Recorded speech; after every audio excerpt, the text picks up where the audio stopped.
जिज्ञासु मित्रों, भारतीय दर्शन के इतिहास में आदि शंकराचार्य के अद्वैत दर्शन के बाद अद्वैत के द्वारा जो प्रसार हुआ, बौद्ध दर्शन का जो प्रसार हुआ जन जन के भीतर, उसके बाद अद्वैत का प्रसार सबसे ज्यादा हुआ। और अद्वैत के प्रसार से जो विकृतियां आई थी और विकृतियां क्यों आती हैं, जैसा कि पिछले व्याख्यान में वीडियो में हमने समझने का प्रयास किया, विकृतियों का कारण अज्ञानता होता है, इग्नोरेंस होता है। लोग क्या करते हैं कि महापुरुषों की वाणियों को अपने स्वार्थ पूर्ति का साधन बनाना शुरू कर देते हैं। बस यही समस्या है कि लोग धर्म के माध्यम से अपना स्वार्थ साधने का प्रयास करते हैं, धर्म को, अध्यात्म को समझने का प्रयास नहीं करते। वो यह नहीं जानने का प्रयास करते कि हम इसको समझ लेंगे तो हम अपने जीवन का कितना बड़ा कल्याण कर देंगे, हम अपने जीवन को कितना बेहतर बना देंगे। इस बात को समझने के बजाय वो मात्र सांसारिक स्वार्थों को पूरा करने में ही लग जाते हैं और आधार धर्म का लेते हैं। कुछ इसी प्रकार का माहौल बनने लगा तो विशिष्टाद्वैत रामानुजाचार्य के द्वारा प्रस्तुत किया गया, जिसमें कि शंकर के कई तर्कों को, अद्वैतवाद के कई तर्कों को, हम ये नहीं कह सकते कि आदि गुरु शंकराचार्य के तर्कों को। क्यों? क्योंकि जब आदि गुरु शंकराचार्य को आप पूरा पढ़ेंगे तो कुछ ऐसी बातें निकल कर आएंगी जो कि बहुत ही अलग है। जैसे कि आदि गुरु शंकराचार्य ने देवी स्तुति की रचना की, नर्मदा की भी स्तुति लिखी, गंगा जी की भी स्तुति लिखी। तो प्रश्न उठता है कि वो तो अद्वैतवादी थे और ब्रह्म को निर्गुण निराकार कहते थे, तो फिर देवी देवताओं की स्तुति लिखने की उनको कोई आवश्यकता नहीं थी, लेकिन उन्होंने लिखी। लेकिन अंततः ब्रह्म को ही सत्य माना। इस भाव जगत को वो सत्य नहीं मानते थे, भाव शक्ति में विश्वास करते थे, इसलिए व्यवहारिक सत्ता में ईश्वर की सत्ता को स्वीकार किया। तो पूरी तरह जो शंकराचार्य था, लोगों ने उसे ना स्वीकार कर कर कुछ गिनी चुनी बातें कि ये संसार माया है, मिथ्या है और अहम ब्रह्मास्मि, हम ही ब्रह्म हैं, कुछ इस तरह की बातों का ही मात्र प्रसार हुआ अद्वैत के नाम पर। और उसी विकृतियों को दूर करने के प्रयास में विशिष्टा अद्वैत को प्रस्तुत किया रामानुजाचार्य ने। भक्ति की परिभाषा रखी कि भक्ति क्या है, ईश्वर से जुड़ना, ईश्वर से मिलना, ईश्वर की प्राप्ति ही भक्ति है। और इसी अद्वैत के खंडन में एक और मत आया रामानुजाचार्य जी के बाद, स्वामी रामानुजाचार्य के बाद स्वामी माधवाचार्य, जो कि माधव या मध्व के नाम से भी प्रसिद्ध हुए। माधवाचार्य जी के द्वारा द्वैतवाद का मत रखा गया, जिसके अंदर मुख्य रूप से जीव और ईश्वर ही विशेष है। जीव और ईश्वर ये दो भिन्न चीजें हैं, ये दो भिन्न सत्ताएं हैं। संपूर्ण सत्ता को दो सत्ता में बांटा गया, एक जीव की सत्ता और एक ईश्वर की सत्ता। द्वैतवाद के अनुसार यह था कि जीव कभी भी ईश्वर नहीं हो सकता। अद्वैत ने कहा कि अहम ब्रह्मास्मि, जीव ब्रह्म हो सकता है। विशिष्टा अद्वैत ने कहा कि नहीं, ब्रह्म तो नहीं हो सकता, ईश्वर तो नहीं हो सकता। ईश्वर और ब्रह्म को एक बताया गया, अद्वैत में अलग अलग बताया गया। विशिष्टा अद्वैत में ईश्वर ब्रह्म को एक बताया गया। द्वैतवाद, माधवाचार्य जी के द्वैतवाद में, जहां पर स्वामी रामानुजाचार्य जी ने कहा कि ईश्वर के सादृश्य हो सकता है मोक्ष प्राप्ति पर जीव, लेकिन द्वैतवाद के अनुसार वो भी नहीं हो सकता। जीव जीव है और ईश्वर ईश्वर है। मोक्ष प्राप्त करने का मात्र इतना अर्थ है कि उसे जन्म मरण के चक्कर से मुक्ति मिल जाएगी, उसे कर्म बंधन से मुक्ति मिलेगी, लेकिन वो जीव ही रहेगा और वो ईश्वर का दास रहेगा। उसे ईश्वर के विभिन्न लोक प्राप्त होंगे, उसे वैकुंठ लोक प्राप्त होगा, उसे गोलोक धाम प्राप्त होगा। कृष्ण की आराधना, कृष्ण की उपासना मुख्य थी इसमें। यही माधवाचार्य का ही मत था। वैसे तो माधवाचार्य स्वयं दक्षिण भारत से थे, लेकिन उनका जो मत था वो बंगाल के अंदर बहुत बड़े प्रसार को प्राप्त करता है। और यह मत बंगाल के अंदर जब इसका प्रसार होता है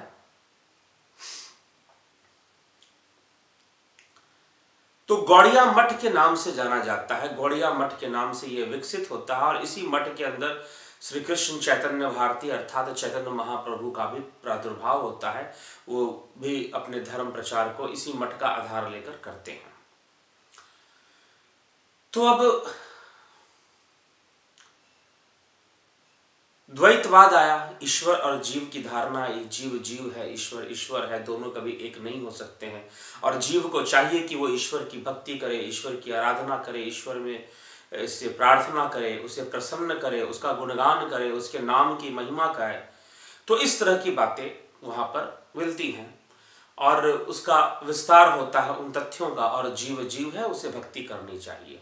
कुछ इस तरह की विचारधारा का प्रसार होता है। और उसके बाद फिर इस तरह की विचारधारा का जब प्रसार होता है तो इसमें कुछ और बातें विकसित होती हैं, धीरे धीरे कुछ और मत भी आते हैं। समय बीतता है और कुछ समय बाद एक और मत का प्रसार हुआ, जिससे कि जब देखा गया कि भाई इसमें भी कुछ बातें ऐसी नजर आ रही हैं कि जो विकृतियां ला रही हैं, इसमें भी कुछ विकृत बातों को, बात हजम नहीं हो रही है, बात वहां तक जा नहीं रही है जहां तक जानी चाहिए। तो एक विशेष मत आया द्वैता अद्वैत अर्थात भेदाभेद। इसे भेदाभेद का भी मत कहा जाता है। द्वैता अद्वैत निम्बकाचार्य जी का ये मत, निम्बका कुमार संप्रदाय के नाम से ये विकसित होता है। द्वैता अद्वैत क्या कहता है? ये उस बात को खंडित करता है, द्वैतवाद के बात को। और फिर से देखिए, हम ये एक ऐसी श्रृंखला है कि हम अद्वैत से चले थे और फिर अद्वैत की ओर जा रहे हैं। द्वैताद्वैत क्या कहता है? निम्बकाचार्य जी का द्वैताद्वैत का ये सिद्धांत ये कहता है कि द्वैत और अद्वैत दोनों ही हैं, दोनों ही है, भेद और अभेद दोनों ही हैं। ये बड़ी विचित्र बात है। अब इस बात को समझे कैसे कि भेद और अभेद दोनों ही हैं, द्वैत भी है और अद्वैत भी है, दोनों की सत्ता है। ईश्वर के लिए ही कहा गया द्वैता अद्वैत। ईश्वर द्वैत में भी है, ईश्वर अद्वैत भी है। ईश्वर में भेद है भी और ईश्वर में कोई भेद नहीं भी है। लेकिन इस बात को समझा कैसे जाए? अर्थात जीव ईश्वर है भी और ईश्वर नहीं भी है। जैसे कि समुद्र की लहरें, समुद्र की लहरें जब बनती हैं तो समुद्र की लहरें समुद्र ही है, लेकिन वो समुद्र से अलग भी है, क्योंकि वो एक अलग आकृति धारण कर रही है जो समुद्र जैसी नहीं। वो बना तो समुद्र से, इसलिए संपूर्ण जगत, ये जीव भी ब्रह्म है, लेकिन ये ब्रह्म नहीं भी है क्योंकि ये जीव है। इसके अंदर कुछ ऐसे भी गुण हैं जो उसे कुछ अलग भी नजर आते हैं। तो ये द्वैता अद्वैत, भेदा भेद का मत जो है यहां पर आया। तो भेदा भेद का मत निम्बकाचार्य जी के द्वारा रखा गया, जो कि अद्वैत को स्वीकृति देता है। हम ब्रह्म हैं भी और हम ब्रह्म नहीं भी हैं, क्योंकि हम जीव हैं। लेकिन ये जो जीव है ये बना तो ब्रह्म से ही, ये ब्रह्म का ही सब कुछ है। तो इस प्रकार से भेदा भेद के मत को कहा जाता है कि सबसे पौराणिक मत था ये सनातन ऋषि के द्वारा, सनकादि मुनियों के द्वारा प्रसारित, नारद मुनि के द्वारा प्रसारित ये था। और उन्हीं के शिष्यों में से नारद जी थे और उन्हीं में से निम्बकाचार्य थे। कुछ मतों के अनुसार निम्बकाचार्य जी को 6000 वर्ष पुराना माना गया है और कुछ मतों के अनुसार उन्हें गुप्त वंशीय संत माना गया है। गुप्त वंशीय विचारक, गुप्त वंश का जब साम्राज्य भारत में था उस समय निम्बकाचार्य जी का प्रादुर्भाव हुआ, कुछ विद्वानों का ऐसा मानना है। लेकिन ये नाम बहुत पुराना होने के कारण कुछ यही कहते हैं कि नहीं, वो तो नारद जी के शिष्य थे, देवऋषि नारद के शिष्य थे। तो निम्बकाचार्य जी का द्वैता अद्वैत मत जो था, इसने एक बहुत ही निम्बकाचार्य जी का इस मत का, इसमें राधा कृष्ण की पूजा बहुत महत्व रखती थी। राधा कृष्ण को इन्होंने राधाष्टकम की भी रचना निम्बकाचार्य जी के द्वारा माना जाता है। तो प्रभु को सगुण रूप में और निर्गुण रूप में, अर्थात जो गोस्वामी तुलसीदास जी रामचरितमानस में लिखते हैं कि अगुण ही सगुण ही नहीं कछु भेदा, कि अगुण सगुण में कोई भेद नहीं होता, कोई अंतर नहीं। इसलिए भेदा भेद, कि भेद देखने में है लेकिन वास्तव में कोई भेद नहीं है।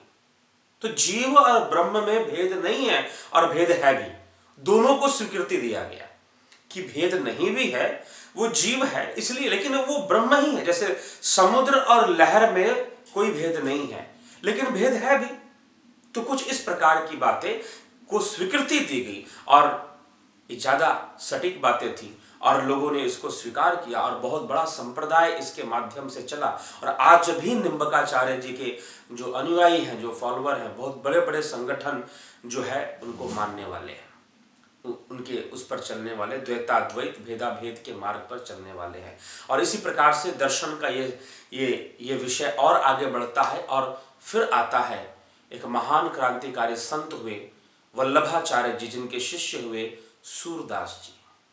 सूरदास जी के पद हम सुनते हैं, उनके कई भजन, उनके कई कीर्तन, प्रभु मेरे अंतर के पट खोल, चाहे मेरी आंखें ले ले, ज्ञान की आंखें खोल।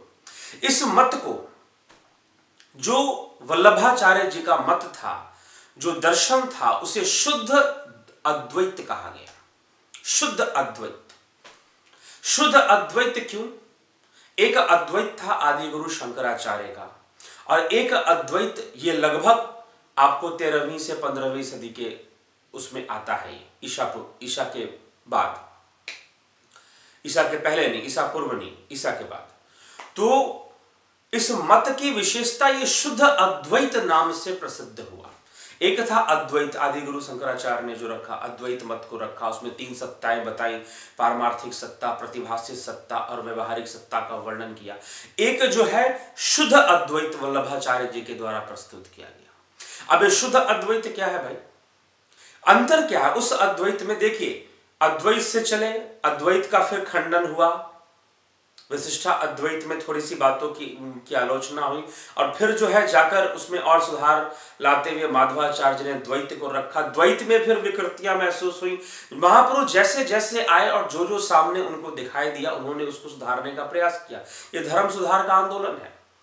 निम्बकाचार्य आए, द्वैताद्वैत भेदा भेद का मत रखा, और फिर से शुद्ध अद्वैत। एक तो अद्वैत पहले ही आ चुका था आदि गुरु शंकराचार्य का, और वल्लभाचार्य जी के माध्यम से शुद्ध अद्वैत। शुद्ध अद्वैत ने सबका ही लगभग खंडन किया है। वो कहते हैं इसे शुद्ध अद्वैत क्यों कहा गया? क्योंकि ये शुद्ध रूप से अद्वैत मत वल्लभाचार्य जी का ही था। क्योंकि आदि गुरु शंकराचार्य के अद्वैत में 3 सत्ताओं का वर्णन है। आदि गुरु सत्य ये है कि आदि शंकराचार्य के दर्शन में द्वैत को स्थान दिया गया व्यवहारिक सत्ता में, और अद्वैत को स्थान दिया गया पारमार्थिक सत्ता में। शंकराचार्य ने कभी भी द्वैत को नकारा हो, ऐसा नहीं है। ये बहुत बड़ी विशेषता थी आदि गुरु शंकराचार्य। इसलिए शंकर की प्रसिद्धि सबसे ज्यादा आज भी है। आदि गुरु शंकराचार्य की जो प्रसिद्धि है वो सबसे ज्यादा आज भी है, क्योंकि हम जितनी बातें हम सुन रहे हैं, विशिष्टा अद्वैत, द्वैतवाद आया, निम्बकाचार्य का मत हुआ, द्वैताद्वैत का, या विशुद्ध अद्वैत, ये सब समाया हुआ है शंकर के दर्शन में। सब समाया हुआ है।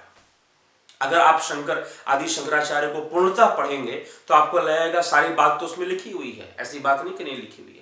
तो व्यवहारिक सत्ता में द्वैतवाद को स्वीकार किया है आदि गुरु शंकराचार्य ने, लेकिन पारमार्थिक सत्ता में मात्र ब्रह्म को, अद्वैत को स्वीकार किया है। लेकिन वल्लभाचार्य जी का जो अद्वैत था वो बड़ा अलग था।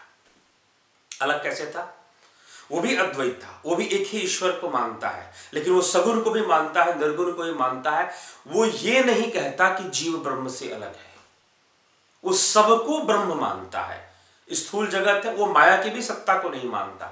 सब कुछ ब्रह्म है। इस संसार में हम जो कुछ भी देख रहे हैं, स्थूल जगत, आदि गुरु शंकराचार्य के अनुसार सब कुछ ब्रह्म नहीं है। पारमार्थिक सत्ता में सब कुछ ब्रह्म है, व्यवहारिक सत्ता में भेद है, ईश्वर है, जीव है, ये सारी चीजें अलग अलग हैं। लेकिन वल्लभाचार्य जी के इस मत में सब कुछ ब्रह्म है। आप जो देख रहे हो ब्रह्म को देख रहे हो।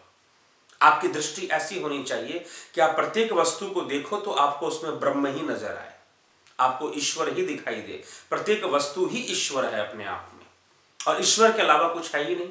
अब चाहे वो प्रतिभाषिक सत्ता हो, चाहे वो पारमार्थिक हो, चाहे व्यवहारिक हो, सारी सत्ताओं में, हर जगह, हर काल में जो कुछ है सब भगवान है, सब ईश्वर है, सब कुछ ब्रह्म है।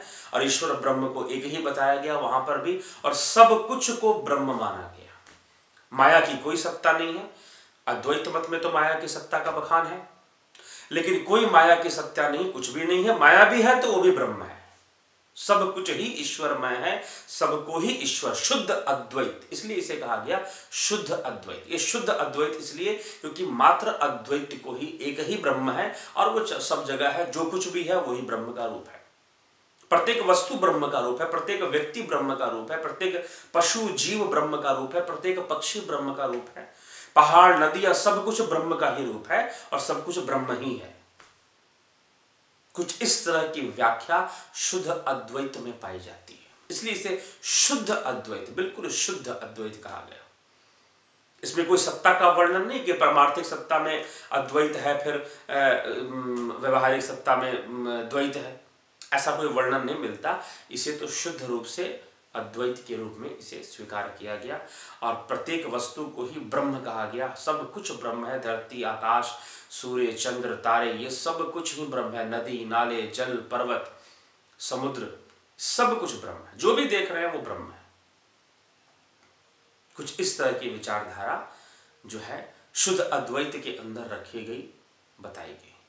तो इस प्रकार से वेदांत का विस्तार शुद्ध अद्वैत तक, नित्य भेदाभेद तक माना जाता है और कई विचारक, कई संत महापुरुष हुए जिन्होंने अपने अपने विचार दिए और इसका विस्तार किया। फिर बाद में भी कई जो शंकर के मत को सही मानने वाले थे, उन्होंने इन बातों पर, रामानुजाचार्य के कार्य पर या माधवाचार्य के कार्य पर अपनी टिप्पणी देते रहे, अपने तर्क चलता रहा, तर्क देते रहे और ये वेदांत का प्रसार होता रहा। और सबसे ज़्यादा प्रसिद्ध और सम्मानित दर्शन वेदांत बन पाया पूरे विश्व भर के लिए। और आज तक वेदांत का प्रकाश पूरे विश्व को ज्ञान से, आध्यात्मिक ज्ञान से आलोकित करने के लिए वेदांत का सूर्य आज भी अपने प्रकाश को फैला रहा है और युगों युगों तक फैलाता रहेगा।